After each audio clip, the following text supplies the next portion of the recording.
Well, hey there, hobby homesteaders. Welcome back to Peak's Peak. My name's Lucas. We're sharing our hobbies on 38 acres in eastern Kentucky. And we're back up at the house build, but we're not gonna be working over here today. We are working on milling posts and beams for the front porch. I've got some awesome pine logs that we saved that actually one of the main pine trees stood right there where the house is. And we're milling that into posts and beams that we can frame this porch out of. And I just think that is super cool. Had to run over here and grab my batteries that were on the charger for the cameras so we don't run out of steam while I'm filming tonight. And I thought I would kind of give you guys the walkthrough so you can see the proximity of the house to the woodyard. This is actually one of the things that I really like about the site that we chose for the house, because you can't see the woodyard at all from the house. But when we have the garage built, the side door to the garage will come out right into this trail that 75 yards through the woods. Here we are in the woodyard. I love it. This is just gonna be so cool to live up here around this. I gotta get the tractor, grab another pine log and get it put on the mill so that we can fire up the Mech-Max and get to work. Appreciate you guys being here. Most of these pine logs are pretty good size. I'm not sure if I can pick any of them up with the Bombalight. But I love running the Bombalight. I think I'll take it over there and see if there are any that I can get to that I can move with it.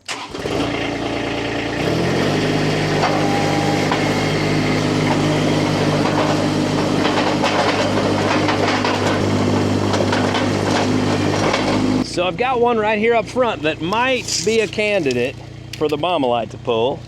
It is 14 inches on the small end.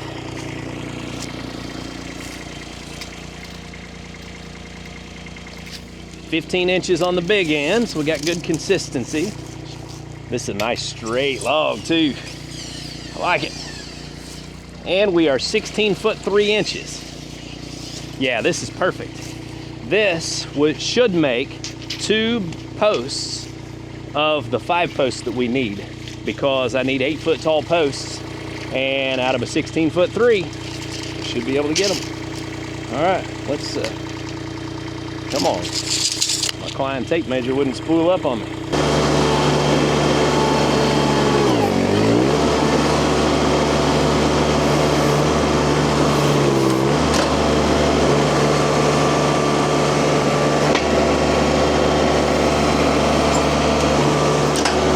Oh yeah, easy money.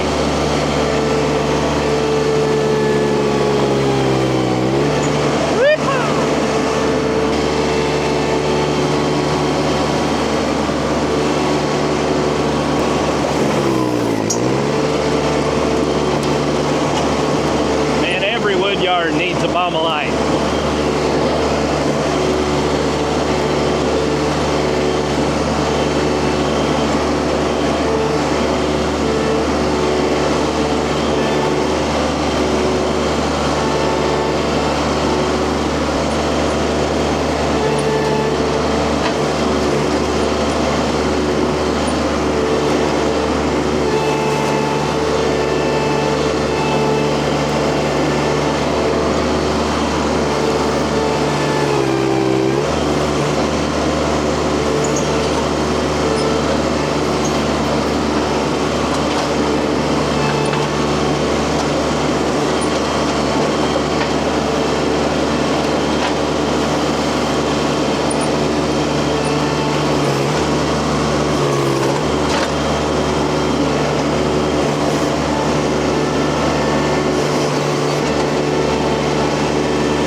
with this to see what the limits are, and this is about as big as you'd want to go, a 16-footer like this. But it's handling it pretty good. It's doable.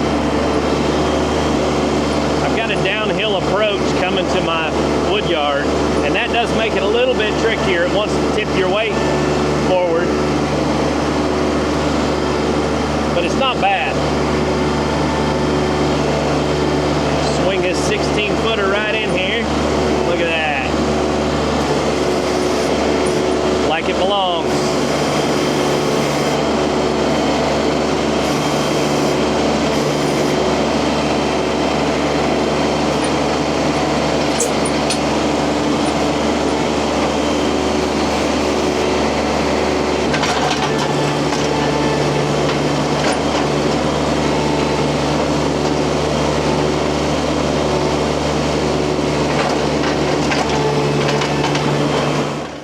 What an enormous blessing to get to use a piece of equipment like that Bombelite. Because here's the deal, obviously, me being a hobby sawmill worker, there's no way that just milling logs for myself and playing around that I could afford to buy a piece of equipment like that just to do what I'm doing here.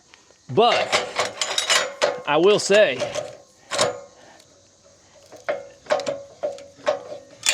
if you own a wood yard or a sawmill that is doing good production and making good money, it is such an efficient piece of equipment to do this work in a tight space and move these logs around. And it definitely has its place. And for businesses that have that type of capital, I think it's a great piece of equipment for that. So here's another beautiful pine log that's going to go great on our front porch. And if you don't remember, or if you haven't been around long enough to know, these trees, of course, we were clearing the site for our house, but these pine trees on my property are being eaten by some type of bug or beetle that's boring holes in them, and it's killing them. So they had to go anyway. They were going to die and go to waste. So it makes me really happy to see that these trees that were going to just go to waste are being put to use in something that's going to serve me the rest of my life, Lord willing. Tighten up my brand new Timberdog Platinum 10-degree blade that we're using on this pine here, and get ready to make some cuts. If you have a bandsaw and you need blades, check out Jerry's Resharp. They're a sponsor of the channel. They keep me in sawmill blades so that I can do what I do here, and they have a great product. In fact, he is continually improving his products and working more towards buying U.S. steel and doing everything in-house. This is a locally owned business in Western Kentucky, so I'm really happy to see them doing such a good job. They're a great company.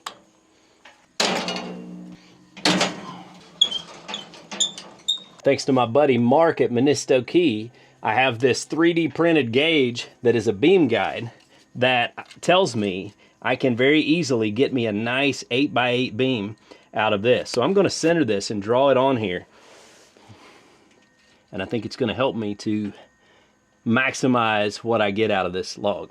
Mark, if you are selling these, drop a comment and let people know where they can pick them up. I'm not sure that he has these out for sale, but this is a handy little product. And I'm going to try to do something here that I haven't done before, and that is I've marked that beam on the small end of this log, and I'm going to try to go ahead and cut using those marks as guides and just make 4 cuts and see if I come out with exactly what I need in an 8x8 beam. Now I used my laser and I came down to this end and I scribed out my beam on this end, and this should be very close to where my blade comes out. That should kind of help clue me into whether I'm on the right track. I don't want to ruin this log, but I think this is going to work. I've just never used the beam gauge in this particular way, but I have a specific beam that I'm trying to make now. So I think it's going to be perfect for this. Moment of truth. Let's fire this thing up, see what we got.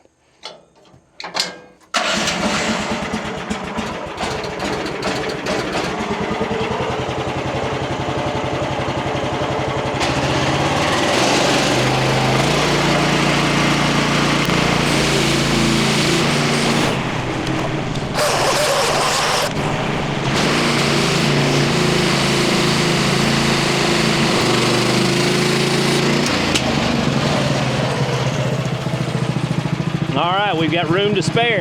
I came out a 1/2 inch above it, which my laser needs calibrated. It's a little off, but I think it's gonna work. At least we know we're safe. Well guys, I'm dumb. I got all excited and made my cut, and I never set the mill head to the top of my beam guide. So actually on the other end, we started the cut a 1/2 inch above where I marked for the beam guide.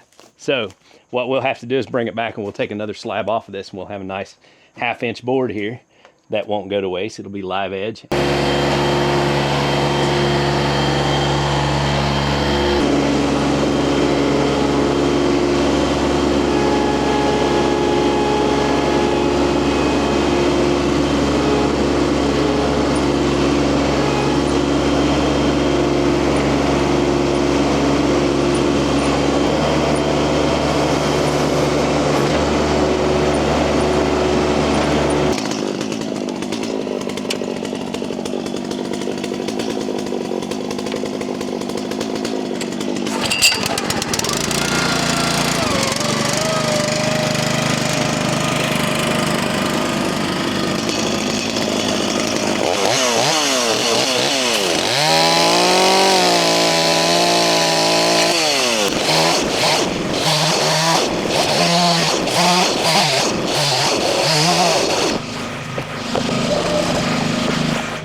We used the Bombolite, moved the slab over there, cut it up into pieces, and worked it onto the splitter. That's kind of the first time I've ever done that, and it was okay.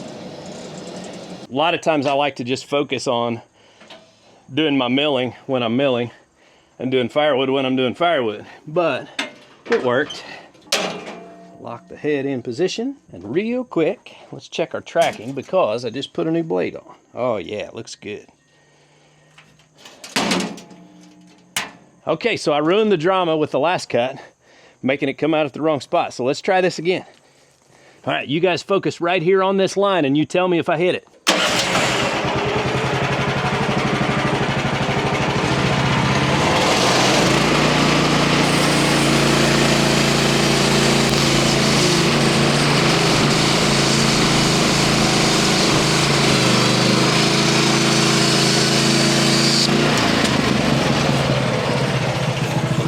How'd I do? Oh man, look at that. It's like we're made for it. Yeah, I cut and left the line, and that's about it. Just about perfect. I need to do a little bit of adjustment to my blade guides here. They've gotten a little, I was pushing down through there, and I think I hit that, that knot that was sticking out, and I pushed my blade guide out just a little bit. I can see it. This is a nice piece of wood.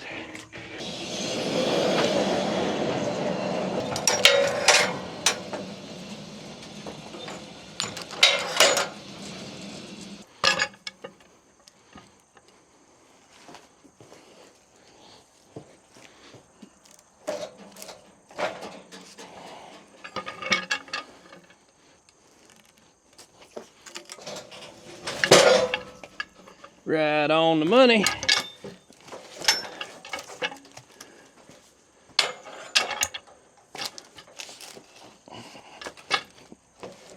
Okay, so I love milling, and I would show every little detail of every little thing that I do if I thought that's what people wanted to see. But I feel like a lot of times my sawmill videos don't get as many views, or people don't watch as long, so maybe it gets a little boring. So I'm going to jump into time lapse of me finishing up this log here. Hopefully I've given you enough detail so you know where I'm going.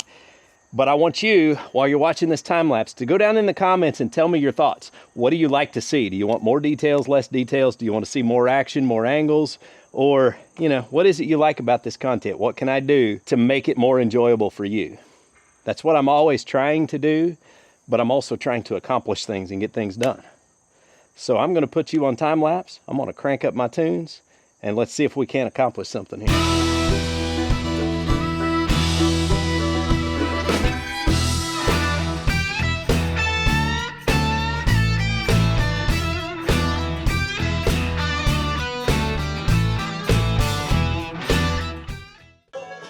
All right.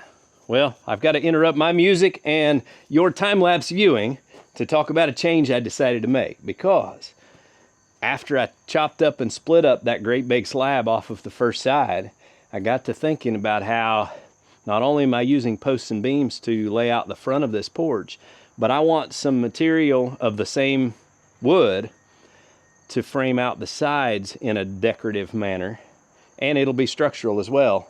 And I've got at least room to get 2x6s or 2x8s out of this, maybe more in some instances. So I can't just scrap these big slabs. I got to make more cuts and get the lumber out of this before I start scrapping out and turning the rest into firewood. So I did waste one, but I mean, look at this right here.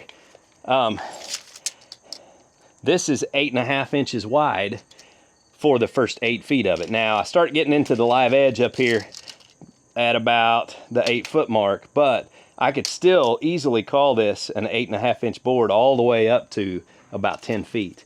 So I don't think I'm even going to cut any more off of this one to cut it down. I'm just going to set this board aside, and I'll decide how much of it I need when I go to build. But there is, you know, enough structure in this, you know, the live edge is small enough that I can use this, and actually it'll be kind of decorative and fit the look that I'm going for. This is a really nice board. And then this slab I laid off the side here, I can cut it into a 2x6, I think, maybe more than that, but I'll find out after I get this beam done. I'll turn these into boards. But yeah, I don't want to waste this structural lumber I can get out of this. So I kind of changed my plan up a little bit. Anyway, it's time for me to turn my banjo music back on, put you guys back on time lapse.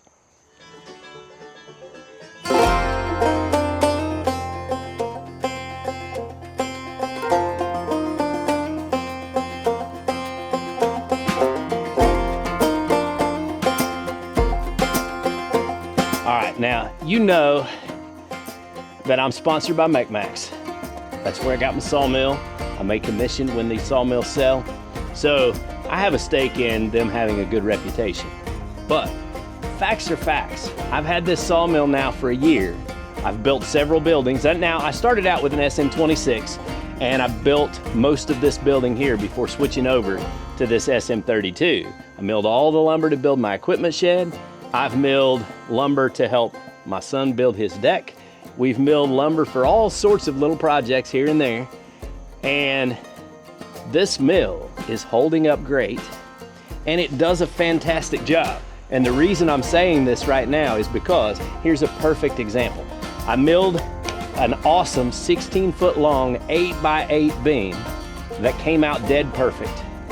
And to get it to its final spot and final dimension, which, yeah, we're right here looking fantastic 8x8. And to get it to its final dimension, I shaved off this last 1/2 inch board right here. That is 8 inches by 1/2 inch.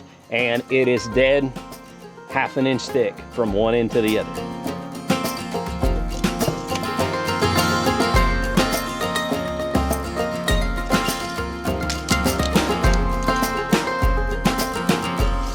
We might have a 1/16 of an inch difference from one end to the other, but it's so close. You just can't do any better with a rough cut bandsaw sawmill that you can get set up and be making your own lumber for like $3 grand. Now, you can go bigger, you can extend the length of it out longer, and you know, but the 26-inch mill, you can have a mill that mills logs as big as the log we milled today, the same length and all, for under $3 grand. It's an awesome option for homeowners and farmers. That's why I love it. That's why I sing its praises. I know you guys think I'm just a commercial, but man, this has changed my life. I've just had a blast with this machine. So much fun. And to think that I'm going to be able to make my front porch out of these awesome 8x8 beams out of the trees that were standing where the house was. It's awesome, man. And since we are 16 foot 3 inches long, I'm going to go ahead and cut at 8 foot 1.5 inches and make these just a little bit easier to handle, because I've got to have 8 footers for over there, and I'll leave the 1.5 inches for, you know, in case something happens and I need it.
So I'm gonna need 3 more 8-foot posts like that, and then I'm gonna need 4 8x8s that are 10-foot 7-ish.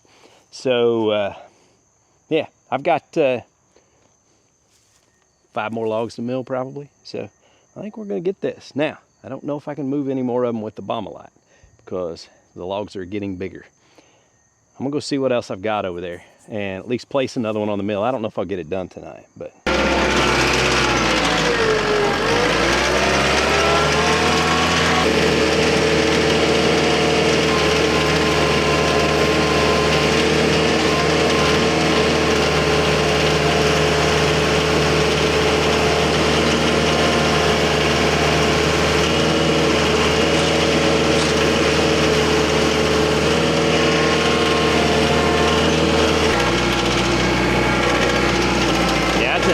Right there. Might be longer. I'm gonna make sure that I measure and cut this log before I go through the doorway of my sawmill shed. I think it's long too. Probably over, I know it's over 16, it's probably over 17. I actually stopped and measured it and it's right at 17 feet, exactly.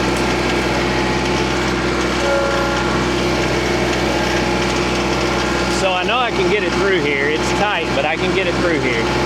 I got one that was 17.6 through here last night.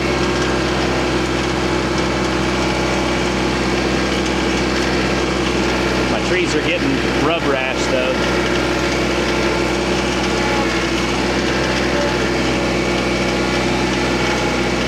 One thing that helps is this TYM turns really sharp, and I love that about it.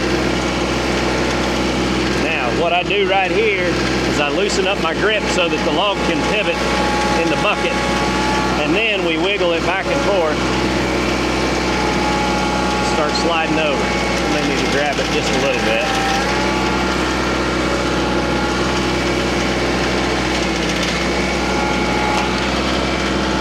Knocked you guys off on the ground wiggling around there.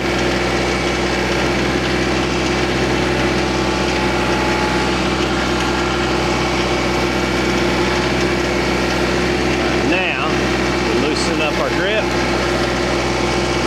falls into place, and we're in. No room to spare.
Okay, boys, let's mill a log. Ha ha.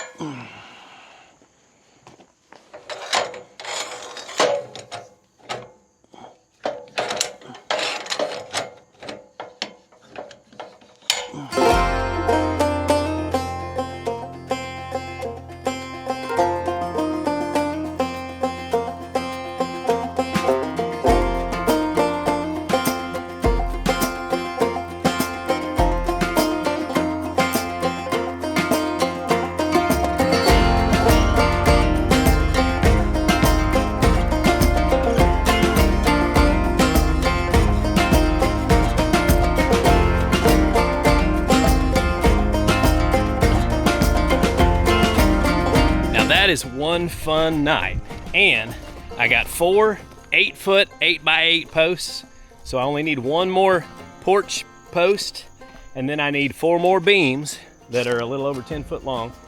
I've got to go ahead and finish up these boards here that are like 2x8s, 2x10s, 2x6s, you know, just whatever I could get out of them. Yeah, this is gonna be a really cool timber frame porch. I'm excited about it. Guys, hope you enjoyed today's milling video. Until next time, get outside and enjoy God's creation because it's beautiful out here. You all have a good day.